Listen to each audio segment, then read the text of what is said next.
Սպիտակուցի քանակը քո օրգանիզմում պետք է լինի բավարար, այլապես տեղի կունենա սպիտակուցի դեֆիցիտ։ Ողջույն, ես Գայանեն եմ, բաժանորդագրվիր, որտեղ մենք հեսա մի փոքր ուշ հետո հավաքելու ենք քո սպիտակուցի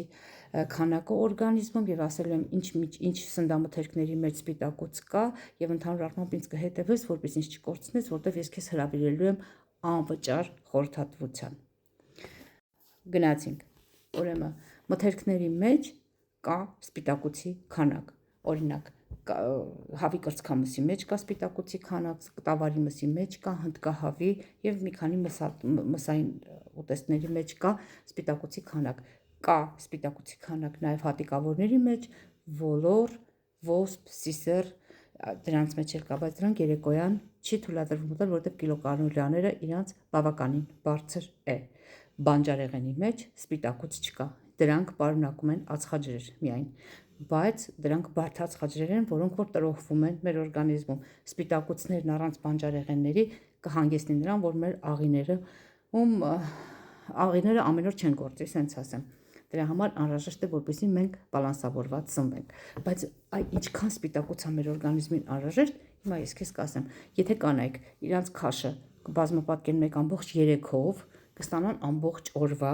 իրենց սպիտակուցի ռացիոնը։ Դա մեծ քաշ ունեցողների համար հավաքելը բավականին դժվար է։ Փոքր քաշ ունեցողներին համար էլ ես կխնդրեմ, որ իրանք սնվեն բալանսավորված, եթե չգիտեք ինչ է նշանակում բալանսավորված սնվել, նորից եմ ասում, դուք դնում եք պլյուս եւ ես ձեզ հրավիրում եմ անվճար խորհրդատվության եւ դուք կմասնակցեք, այս ամեն ինչը կտեսնեք, կլսեք ու կհասկանաք ձեր օրգանիզմին ինչ է անհրաժեշտ։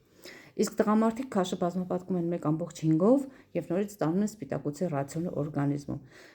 Ստեղ, երբ որ մենք մենյու ենք կազմում, սննդակարգ ենք կազմում ձեր համար, գրեթե բացակայում են սահմանափակումներ, սենց ասեմ, համարյա թե չեն լինում։ Ինչու, որովհետև մենք այլմոլորակային չենք, ամեն ինչը կարող ենք ուտենք, բայց չափի մեջ։ Եթե մենք շաբաթվա մեջ ուտենք 1 կամ 2 անգամ պաղպաղակ, դրանից ոչինչ չի լինի։ Բայց եթե դա ուտում ենք ամեն օր ու օրը 3 հատ 4 հատ, սա այստեղ խնդիր է առաջանում, հա։ Այստեղ ոչ թե մենակ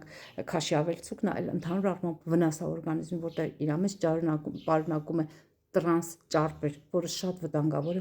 մեր օրգանիզմի համար։ Դուք կարող եք Google-ում գրեք տրանս ճարպ եւ կտեսնեք դա իրանից ինչ է ներկայացնում։ Միասին կկազմենք ձեր մենյուն, միասին կսկսենք նիհարել։ Այ թե ես ինչպես եմ իմ սննդակարգում ապահովում սպիտակուցի քանակը, ես դες դա հետո հաջորդ